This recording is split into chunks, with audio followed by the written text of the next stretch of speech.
If you love movies, you're in the right place, and that place is here at the Chronicle, the official podcast of the People's Movies. Welcome back. Welcome to episode 55 of the podcast, and the first podcast of 2026. A belated Happy New Year for myself. My name is Paul. I'm your host. I'm also the editor of the People's Movies. Thank you very much for joining in this episode. Apologies for the delay of any episodes last month. That's January. A lot of things have happened, but we are back. We're going to do a few shorter episodes just to get us up to date a little bit. And for the first episode of this new year, episode 55, it's not actually going to be myself, it's actually reviewing it. It's one of our new writers, that's Ros Tibbs. And she has reviewed a film, it's just out in the cinema from Corin Hardy. That is the horror from Black Bear Pictures. That is Whistle, which stars Dafne Keen. You might know her for Logan and his Darkest Materials. But it also stars Michelle Farley from The Gangs of London, Nick Frost from Shaun of the Dead, and a few other actors. Hi guys, I'm Ros. I write news and reviews over on the People's Movies, and I'm here today on the podcast for the very first time to talk to you about Whistle. Whistle is the latest horror movie. It's directed by English filmmaker Corin Hardy. He's most famously known for his work on The Nun, from the ever-growing, ever-popular Conjuring universe. He also directed the 2015 supernatural horror The Hallow, and in his latest film Whistle, he's working there with author Owen Egerton, and the official premise reads as, a group of high school misfits inadvertently come across an ancient Aztec death whistle. Blowing it summons their future deaths to hunt them down. As the body count increases, they investigate the artifact's history in hopes of halting the sequence of events they have come to set into motion. Now, upon reading that logline and seeing the trailer for Whistle, I've gathered here that the horror genre, which is always changing to catch up with or define a decade, is overseeing another minor development in subject matter. This plot signaled to me that when it comes to horror films, especially those based around high school friend groups, as I'm sure, many of them love to focus on, these teenagers, they're no longer being tracked down by masked, knife-wielding serial killers in their school hallways or summer camps even. Instead now, they're being terrorised by cursed objects or rituals they initially messed around with for classic teen fun and games, not of course knowing the true supernatural origins. So basically, it seems to me now that serial killers are out, it's all about ancient curses now. So why not? This is an ever-growing horror story formula. It's seen in many other mainstream releases, gaining real momentum over the last 2 decades or so. First up, we have 2014's It Follows.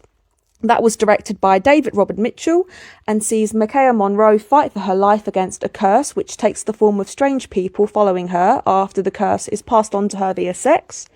There's also 2018's Truth or Dare.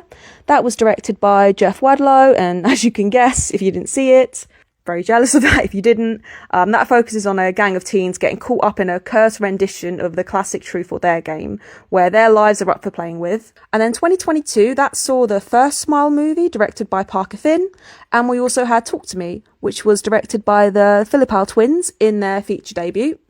Smile was about a curse being passed on to a therapist after a patient takes her own life in front of her, where people in her life take the form of a creepy smiling creature to terrorise her into taking her own life in front of someone else to then pass the curse on to. Talk to Me focused on teens using an embalmed hand to speak to the dead during house parties. Smile then got a sequel in 2024, which moved the curse from the last person we saw it to witness in the first film and onto a pop star hiding a drug addiction. And that same year, Tarot was released by Anna Hallberg and Spencer Cohen about a cursed deck of tarot cards taking down a friend group. Something interesting about some, and keyword here, some of these other cursed horror films, is that the curse, it's symbolic, it's meant to represent an issue from our own world, which is quite a common conception in horror films nowadays, especially with the rise of elevated horror in the late to mid-2010s, I would say. It Follows, that's quite clearly a cautionary tale about unsafe sex and STIs. The first Smile film, that really discusses mental health and trauma, and then the sequel moves that conversation and those concepts into The Pressures of Fame, which I personally found to be a stellar improvement on the last film. And then lastly, Talk to Me, that at first glance, that represents drug use in a quite on-the-nose manner, especially in the first few party sequences. But then I felt like that curse, it transferred into a space which discussed maybe grief and nostalgia as a drug. So there is something deeper being discussed here thanks to the curse, but these films still manage to be quite entertaining and creepy. When it comes to like Truth or Dare or Tarot, I couldn't figure out what they were meant to be representing. I think they're just fun, silly popcorn horrors that probably weren't the best. So, with that drop back of context there and horror developing into a new concept, now we come to Hardy's Whistle. First and foremost, if you're like me and you're just eager to see a more alternative character represented in film and horror, as that's attempted to do many times as the styles just go together, then definitely check out Whistle. The lead character, her name was Chris, she was played brilliantly by Dafne Keen. She's got a great style, great wardrobe, great music taste, inspired by punk rock. She had a very 90s punk rock image, and it was, actual authentic punk, nothing performative. And she, for me, was just such a refreshing character design for a horror lead. She was a real highlight for me as someone who shares that image and that taste palette. So if that's what you're into, definitely check out Whistle. Overall, the performances were pretty solid and believable. The cast also included Sophie Niles, Sky Yang, Jahali Swabi, Ali Scobie, Percy Hines Whistle, Michelle Fairley, and our very own homegrown Nick Frost, beloved for the Cornetto trilogy.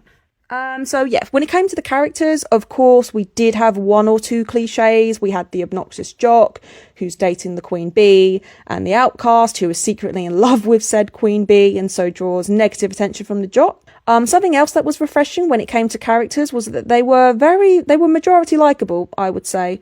I wasn't expecting the Queen Bee, Chloe, to be so chill and actually quite kind towards the more outcast main character, but she was. And then our homegrown Nick Frost was quite funny as a teacher as well. He was an additional highlight, despite a rather short screen time.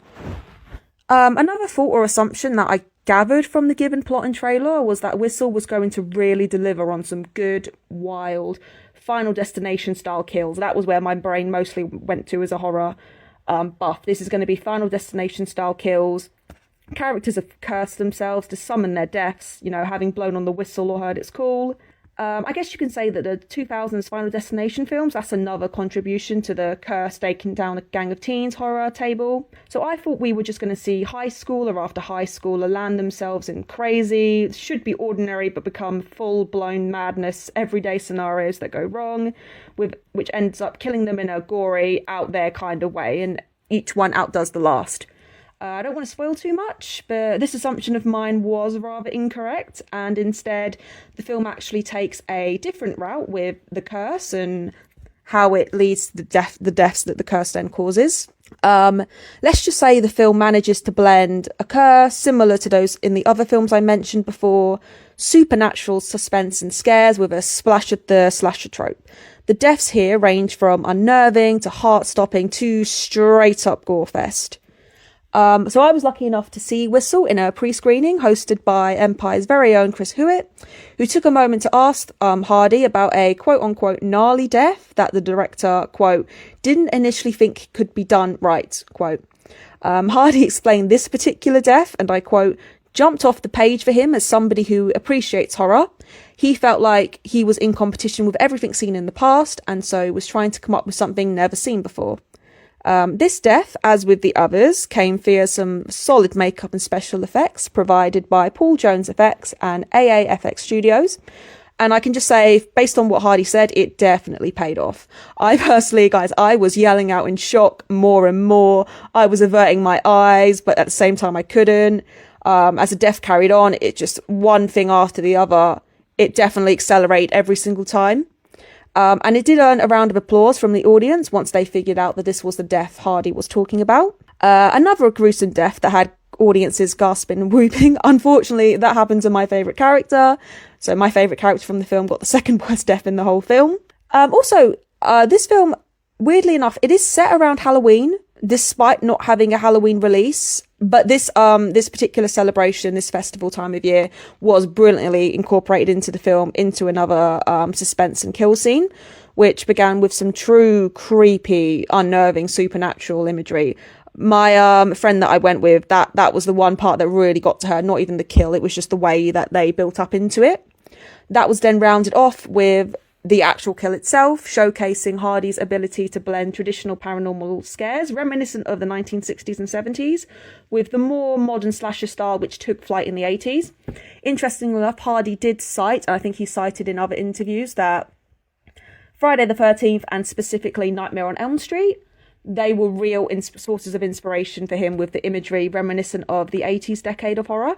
Just to come back to this idea of these curses representing something contextual or more emotional, I guess you can infer Whistle utilises its particular curse to talk about ideas of conquering your past and affirming your future. Past trauma is alluded to during the narrative, and the curse's lore emphasises ideas of making peace with the path life has planned for you. I was reminded of that age-old dilemma, would you rather know how you could die or when you die? Which is supposed to draw inspections of how people would plan to avoid their demise or come to terms with it. So drawing on to the curse's lore, of course, Whistle does showcase that formulaic, strategic narrative point of a knowledgeable, calm, stoic character coming in and explaining the curse and helping the characters figure out how to stop it.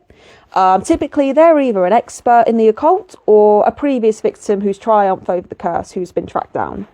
We've seen this trope with Professor Milius in Suspiria, Tony Todd, rest in peace, in the Final Destination films, where it was actually a fan theory he was deaf until the 2024 Bloodline sequel confirmed he was human and triumphed over the curse himself. There's also convict Robert Talley in the first Smile films, who shares the lore that you can escape the curse if you kill another person in front of a third person, who will then be cursed themselves. And then there was the ER nurse Morris in the sequel, who comes up with the idea of stopping the main character's heart so the entity thinks she's dead, and then resurrecting her to free her. So this film, Whistle, it delivered that lore exposure event with the grandmother of the first victim we see perish in Whistle's opening. And she's revealed to be a collector of dark artifacts from other cultures, and she's also dying of terminal cancer. Something that stood out to me about this part of the film was that even though it was incredibly inspected when it comes to stories of curses terrorising a group, this curse's explanation, it came quite early, I would say. Normally, and as in those other films I mentioned, the characters who are still alive track down this expert, or the expert finds them. And what's happened already is the characters who are cursed are begging for the curse's history. They know something weird is happening to them. They want to know what it means and how they can stop it. Essentially, this exact scene comes later into the story when we've seen a few deaths and the characters know something supernatural is up. But in Whistle, when this scene happens, the characters don't even have a clue what's going on. They haven't started to become fully aware of the curse. They're literally just trying to return an object to who they think is a perfectly ordinary person. But then they get told they've summoned their death and they have to figure out how to rescue their friends. It was rather bizarre to see this play out from point A to point B, because for them, their whole world has just been turned upside down when they were just trying to pay respect to a deceased classmate. And then we develop into another scene where this wise character tells them how to beat the curse. Dipping into spoiler territory now, we've got a spoiler siren, so if you haven't seen the film, maybe pause now, go watch it and then come back.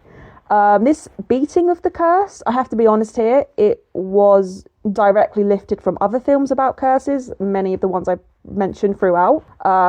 Basically that you can exchange someone's life for your own. You know, one of the characters obviously takes this opportunity to deliver some Punish-style justice by targeting a morally negative side character who we've met before and we've been immediately told has done something wrong, questionable behaviour and antics, so they become in the firing line, essentially.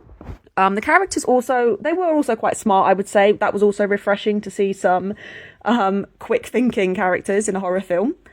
They figure out another way to stop the curse on their own, and this again, it just felt a little too overseen for me. Remember when I mentioned that in Smile 2, the main character learns she can cheat the curse by momentarily dying and then being resuscitated? Well, that happens in this film too.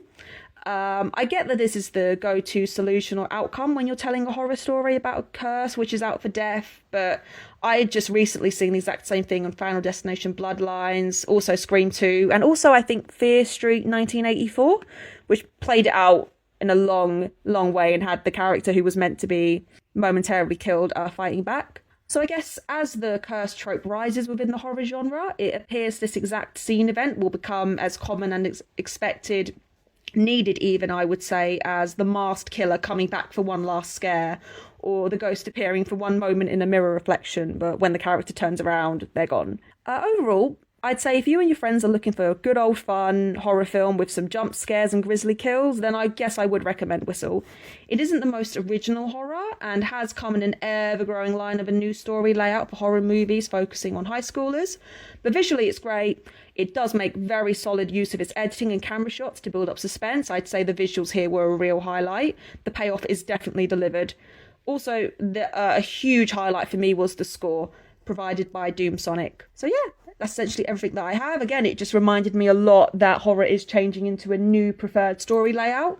And I am interested in the curses. I can definitely see, I come from a family background that's interested in the occult and fortunes, so let's say. And yeah, Whistle, definitely a highlight for me of this year so far, especially seeing it in a packed out cinema. I would definitely recommend. That's your up, folks. That is your episode 55 of the Chronicle. Thank you very much for joining me. Thank you very much for joining Ros Tibbs. Thank you, Ros, for doing this. And where you can find Ros online, you can find her at X. That's at Words by Ros. That's just with one S. And over at Instagram, it smells like Teen Ros. As in the Chronicle and the People's Movies, you can find us at Facebook at The People's Movie and at Instagram at The People's Movies. And over at YouTube at thepeoplesmovies.com. That's where you'll also find episodes of The Chronicle and Chronicle Take 2. You find us at X as well at The People's Movies. We are now on Patreon. Head over to thepeoplesmovies.com to actually get the actual link over there. You will find episodes of The Chronicle and Take 2 on many of your popular websites to download your favourite podcasts, things like Apple, Podbean, Spotify, Amazon and YouTube. Sometimes we'll continue the chat at the Chronicle Take 2. Stay tuned on social media and over at People's Movies to find out about future episodes. Another way you can do that is sign up for our email newsletter, which you'll find over the link over at the website. And that'll obviously keep you up to date when you'll find the episodes and obviously what we're doing on the website. You can also show your appreciation for the Chronicle and the People's Movies with Buy Me a Coffee and PayPal. You'll find the links at the website. Please do share this podcast on social media with your friends and family. And if you are listening to this on one of these popular podcast websites, please give us a rating. We are a very small podcast, and you sharing it, rating it, does help us get out to more people to find the podcast. Thank you very much, Ros Tibbs, for doing the episode this week. And most of all, thank you very much for joining me. Until the next time, enjoy the movies.